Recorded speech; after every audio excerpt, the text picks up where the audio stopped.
한반도에서 이어져 온 5천년의 역사. 그 안에는 우리가 교과서에서 접한 것보다 훨씬 더 깊고 흥미로운 이야기들이 담겨 있습니다. 왕조가 흥하고 멸한 기록을 넘어 이 땅에서 살아온 사람들이 어떻게 위기를 넘기고 발전을 이루었는지를 살펴보면 한 편의 드라마와도 같습니다. 수많은 외세의 침략 속에서도 문화와 정신을 지켜내며 스스로 길을 만들어 온 여정이었죠.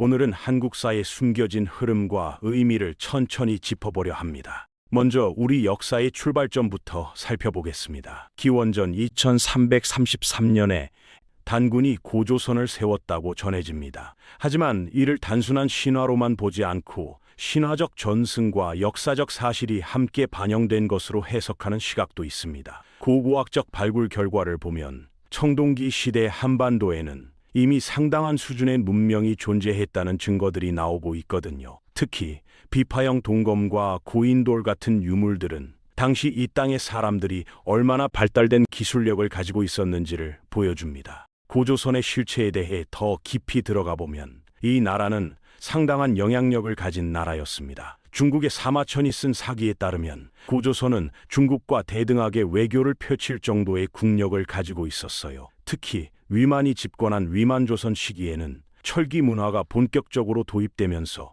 농업 생산력이 크게 향상되었습니다. 이는 인구 증가와 함께 국력 신장의 기반이 되었죠. 그런데 왜 고조선이 멸망하게 되었을까요? 바로 한나라와의 충돌 때문입니다. 기원전 109년부터 108년까지 벌어진 한나라와의 군사적 갈등은 단순한 정복 전쟁이 아니었습니다. 이는 동아시아 패권을 둘러싼 치열한 경쟁의 결과였어요. 한나라는 흉노와의 전쟁에서 우위를 점하기 위해 동방의 안정이 필요했고, 고조선은 그들에게 걸림돌이었던 것입니다. 고조선이 멸망한 후 설치된 한사군, 특히 낙랑군의 존재는 매우 흥미롭습니다. 평양 일대에서 발견된 낙랑 유물들을 보면 이곳이 단순한 식민지가 아니라 중국 문화와 토착 문화가 융합된 독특한 공간이었다는 것을 알 수 있어요. 칠기나 청동거울 같은 유물들에서는 중국적 요소와 한국적 요소가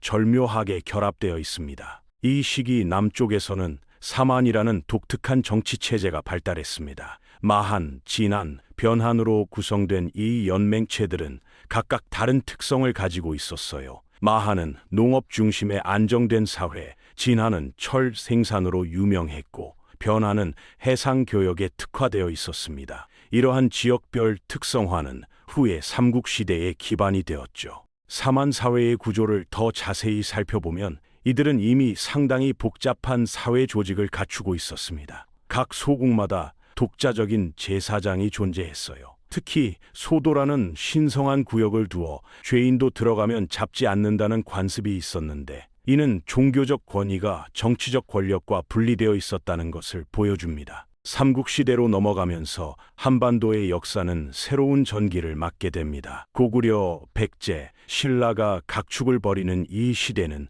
단순한 영토 확장 경쟁이 아니었습니다. 각 나라마다 서로 다른 발전 전략을 추구했거든요. 고구려의 경우를 살펴보면 이들은 기마 전술과 산성 방어 체계를 완벽하게 결합시킨 독특한 군사 문화를 발달시켰습니다. 광개토대왕 비문에 나타난 정복 활동들을 분석해보면 고구려는 단순히 영토를 넓히는 것이 아니라 동북아시아 전체의 교역로를 장악하려 했다는 것을 알 수 있어요. 특히 요동 지역의 확보는 중국과 한반도, 일본을 연결하는 핵심 거점을 확보하는 의미였습니다. 고구려의 군사 조직은 정말 독특했습니다. 왕족과 대가들이 각자의 사병을 거느리는 분권적 구조였지만 전시에는 왕의 지휘하에 통합적으로 운용되었어요. 또한 평상시에는 농업에 종사하다가 전시에만 군인이 되는 농병 일치 체제를 유지했습니다. 이런 시스템 덕분에 고구려는 적은 인구로도 광대한 영토를 효과적으로 방어할 수 있었죠.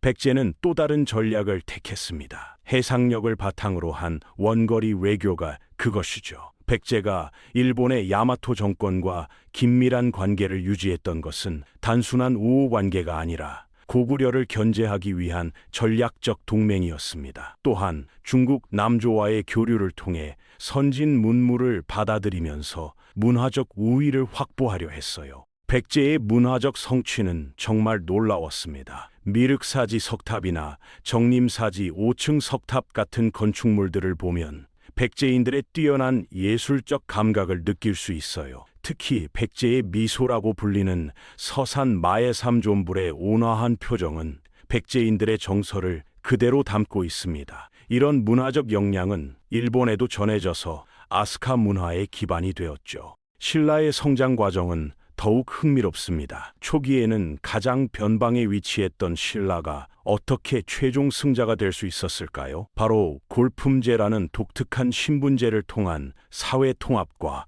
화랑도라는 청년 조직을 통한 인재 양성이 핵심이었습니다. 특히 화랑도는 단순한 군사 조직이 아니라 미래의 지도자들을 체계적으로 육성하는 교육기관의 역할을 했어요. 화랑도의 교육 내용을 살펴보면 정말 체계적이었습니다. 세속 5개라는 행동 규범을 바탕으로 충성심과 용기 그리고 도덕성을 함께 기르도록 했어요. 또한 전국의 명산 대천을 돌아다니며 심신을 단련하고 견문을 넓히도록 했습니다. 이런 과정을 거친 화랑들이 후에 신라 통일의 주역이 되었던 것이죠. 삼국 통일 과정에서 신라가 보여준 외교적 수완도 주목할 만합니다. 당나라와의 동맹을 통해 백제와 고구려를 차례로 멸망시킨 후 당나라 세력을 축출하는 이중 전략을 구사했거든요. 이는 단순한 배신이 아니라 치밀한 계산에 의한 것이었습니다. 신라는 당나라의 힘을 빌려 경쟁자들을 제거한 후 자신들의 역량이 충분해졌을 때 독립을 쟁취한 것이죠. 문무왕의 유언을 보면 신라의 이런 전략이 얼마나 치밀했는지 알 수 있어요. 그는 죽어서도 용이 되어 나라를 지키겠다고 했는데 이는 당나라의 재침에 대한 강한 경계심을 보여줍니다. 실제로 신라는 매소성 대첩과 기벌포 대첩에서 당군을 크게 물리치며 진정한 독립을 쟁취했어요. 통일신라 시대는 한국사에서 매우 중요한 의미를 갖습니다. 이 시기에 비로소 한반도 남부 지역이 하나의 정치체로 통합되었고 이는 한국인이라는 정체성 형성의 출발점이 되었어요. 불국사와 석굴암 같은 문화유산들은 단순한 종교 건축물이 아니라 통일된 국가의 위상을 보여주는 상징물이었습니다. 통일신라의 경제력도 상당했습니다. 장보고의 청해진을 중심으로 한 해상무역은 동아시아 전체를 무대로 펼쳐졌어요. 신라 상인들은 중국은 물론 일본, 동남아시아까지 진출해서 활발한 교역 활동을 벌였습니다. 이 시기 신라의 금은 중국에서도 최고급으로 인정받았고 신라방이라는 신라인 거주지가 중국 각지에 형성되기도 했죠. 하지만 통일신라도 시간이 지나면서 한계를 드러내기 시작했습니다. 골품제의 경직성으로 인한 사회적 갈등, 귀족들 간의 권력 투쟁, 그리고 지방 세력의 성장 등이 복합적으로 작용하면서 국가 기반이 흔들리기 시작한 것이죠. 9세기 후반부터 시작된 호족 세력의 대두는 이러한 변화를 상징적으로 보여줍니다. 특히 김헌창의 난과 같은 대규모 반란이 일어나면서 신라의 통치력은 급격히 약화되었어요. 진골 귀족들 간의 왕위 쟁탈전이 계속되면서 정치적 안정성도 크게 훼손되었습니다. 이런 상황에서 궁예, 견훤, 왕건 같은 새로운 세력들이 등장한 것은 필연적인 결과였죠. 고려의 건국은 이런 혼란 속에서 이루어졌습니다. 왕건이 고구려의 계승자임을 자처하며 고려라는 국호를 택한 것은 단순한 명분상의 문제가 아니었어요. 이는 신라 중심의 질서에서 벗어나 새로운 통합 원리를 제시하려는 시도였습니다. 특히 북진 정책을 통해 고구려의 옛 영토를 회복하려 했던 것도 이런 맥락에서 이해할 수 있죠. 왕건의 훈요 10조를 보면 고려가 추구했던 국가 이념을 알 수 있습니다. 불교를 숭상하되 사치하지 말 것, 지방 호족들을 우대할 것 등의 내용은 고려의 정치적 현실을 반영한 것이었어요. 특히 지리도참설을 경계한 것은 미신에 빠져 국정을 소홀히 하지 말라는 현실적 조언이었습니다. 고려 시대의 가장 큰 특징 중 하나는 문벌 귀족 사회의 성립입니다. 문종대에 완성된 음서제와 공음전 제도는 귀족들의 기득권을 제도적으로 보장했어요. 하지만 이것이 단순히 특권층만을 위한 제도는 아니었습니다. 안정된 관료제를 통해 국가 운영의 효율성을 높이려는 의도도 있었거든요. 고려의 과거 제도는 당시로서는 상당히 선진적인 인재 선발 시스템이었습니다. 문과, 무과, 잡과로 나누어 각 분야의 전문가를 체계적으로 양성했어요. 특히 문과의 경우 시, 부, 송, 책문 등 다양한 형태의 시험을 통해 문학적 소양과 정치적 식견을 종합적으로 평가했습니다. 이런 시스템을 통해 최충, 김부식, 이규보 같은 뛰어난 학자들이 배출될 수 있었죠. 몽골 침입은 고려사에서 가장 큰 전환점 중 하나였습니다. 1231년부터 시작된 7차례의 침입은 단순한 군사적 공격이 아니라 고려의 사회 구조 자체를 뒤흔들었어요. 특히 강화도로 천도한 40년 동안 일반 백성들이 겪어야 했던 고통은 상상을 초월했습니다. 하지만 이 시기에 제작된 팔만 대장경은 역설적으로 고려인들의 정신력을 보여주는 상징이 되었죠. 몽골군의 침입 방식은 이전의 전쟁과는 완전히 달랐습니다. 그들은 항복하지 않는 도시를 강압적으로 점령하고 많은 희생이 발생하는 방식을 사용했어요. 이런 공포 정치 때문에 많은 지역이 저항 없이 항복하기도 했습니다. 하지만 처인성에서는 김윤후가 몽골군 지휘관 살리타를 격퇴했고, 충주성에서는 신분이 낮은 장수들까지 나서 눈부신 활약을 펼쳤습니다. 원 간섭기 동안 고려는 형식상 원의 영향 아래 있었지만 내부적으로는 고유 문화를 지켜냈습니다. 청자 기술은 절정에 올랐고, 이 시기에 삼국유사가 편찬되며 우리 고대사의 정체성을 되돌아보는 작업도 이루어졌습니다. 특히 고려 후기 승려 이련이 편찬한 삼국유사는 단군 신화를 체계적으로 기록해 한국인의 정체성이 형성되는 데 큰 영향을 미쳤습니다. 이 시기 고려 청자의 기술적 수준은 정말 놀라웠습니다. 상감 기법으로 만든 청자들은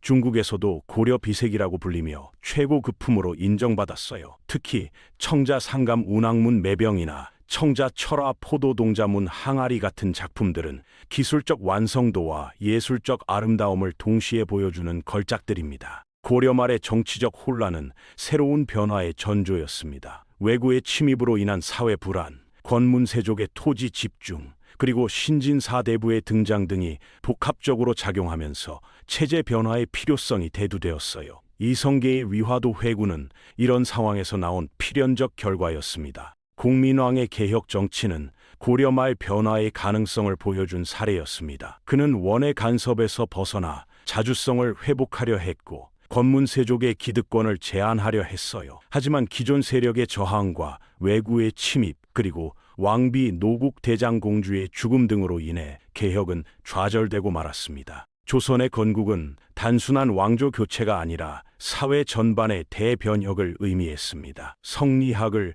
국가 이념으로 채택한 것은 고려의 불교 중심 문화에서 완전히 벗어나겠다는 의지의 표현이었어요. 또한 과전법을 통한 토지제도 개혁은 권문세족의 경제적 기반을 해체하고 새로운 지배층을 육성하려는 시도였습니다. 태조 이성계가 한양으로 천도한 것도 매우 상징적인 의미가 있었습니다. 개경은 고려 500년의 구질서를 상징하는 공간이었기 때문에 새로운 왕조는 새로운 수도가 필요했던 것이죠. 한양은 지리적으로도 한반도의 중앙에 위치해서 전국을 통치하기에 유리했고, 한강을 통한 수운도 편리했습니다. 태종과 세종대에 이루어진 각종 제도 정비는 조선이 얼마나 체계적인 국가 건설을 추진했는지를 보여줍니다. 특히 세종의 한글 창제는 단순한 문자 개발이 아니라 문화적 독립을 추구한 혁명적 사건이었어요. 당시 동아시아에서 한자 문화권에 속하면서도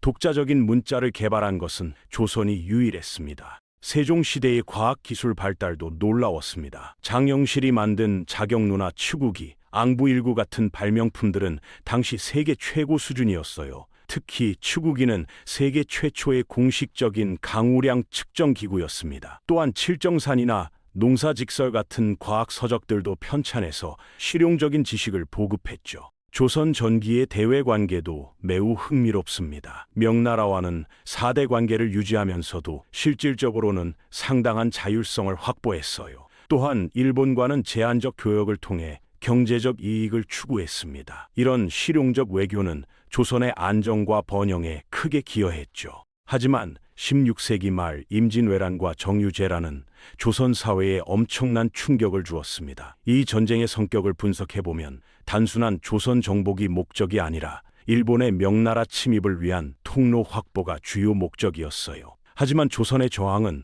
예상보다 훨씬 강력했습니다. 특히 이순신의 활약과 의병 활동은 일본의 계획을 완전히 좌절시켰죠. 이순신의 전술은 정말 혁신적이었습니다. 거북선을 포함해 다양한 전술 진영을 전투 상황에 맞게 활용하며 압도적인 승리를 이끌어냈죠. 명량 대첩에서는 열세의 전력으로 100척이 넘는 일본 함대를 상대로 압도적인 승리를 거두었습니다. 이런 승리가 가능했던 것은 뛰어난 전술뿐만 아니라 조선 수군의 높은 사기와 단결력 때문이었죠. 전쟁이 끝난 후 조선은 복구 과정에서 많은 변화를 겪었습니다. 인구 감소로 인한 노동력 부족은 농업 기술의 발달을 촉진했고 상업과 수공업도 크게 발달했어요. 17세기부터 나타나기 시작한 실학 사상은 이런 사회 변화의 산물이었습니다. 임진왜란 이후 조선 사회의 변화는 정말 흥미롭습니다. 전쟁 중에 신분제가 크게 동요하면서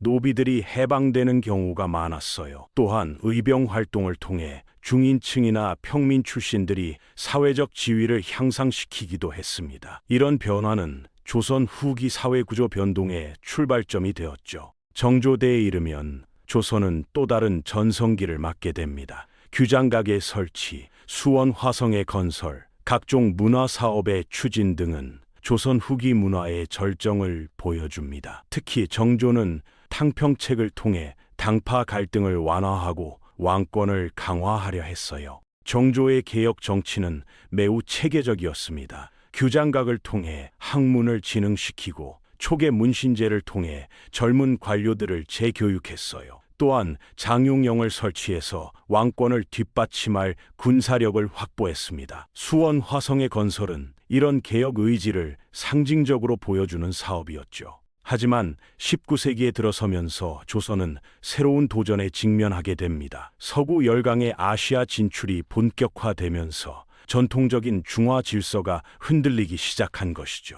1876년 강화도 조약은 조선이 근대 세계 체제에 편입되는 출발점이었습니다. 개항 이후 조선 사회는 급격한 변화를 겪었습니다. 외국 상품의 유입으로 전통적인 경제 구조가 흔들렸고 새로운 사상과 종교가 들어오면서 사회 의식도 변화했어요. 특히 개화파의 등장은 조선이 근대화의 필요성을 인식하기 시작했다는 것을 보여줍니다. 갑신정변과 갑오개혁은 조선의 근대화 시도였지만 외세의 간섭으로 인해 제대로 성과를 거두지 못했습니다. 특히 청일전쟁과 러일전쟁을 거치면서 조선은 점차 일본의 세력권에 편입되어 갔어요. 1905년 을사늑약과 1910년 한일병합은 이런 과정의 최종 결과였습니다. 일제강점기 35년은 한국사에서 가장 큰 시련의 시기였습니다. 하지만 이 시기에도 독립을 위한 투쟁은 계속되었어요. 1919년 3.1 운동은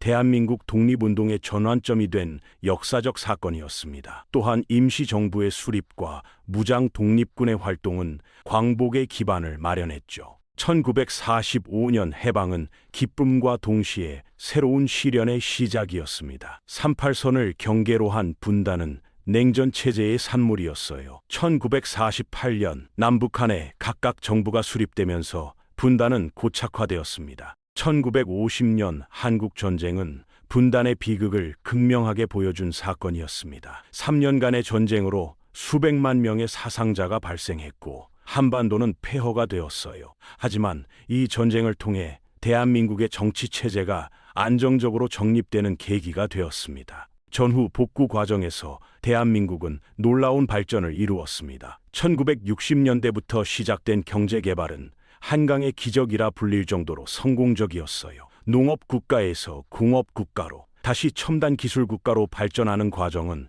세계사에서도 유례를 찾기 어려운 성과였습니다. 정치적으로도 1987년 민주화 이후 안정된 민주주의 체제를 구축했습니다. 평화적 정권 교체가 여러 차례 이루어지면서 민주주의가 완전히 정착되었어요. 또한 문화적으로도 한류를 통해 전 세계에 한국의 매력을 알리고 있습니다. 이렇게 5천년의 긴 여정을 돌아보면 한국사는 끊임없는 도전과 응전의 역사였습니다. 수많은 위기와 변화를 극복하며 발전해온 우리 사회의 저력은 오늘날 대한민국의 성장으로 이어졌습니다. 앞으로도 이런 역사적 경험을 바탕으로 더 나은 미래를 만들어 나갈 수 있을 것입니다.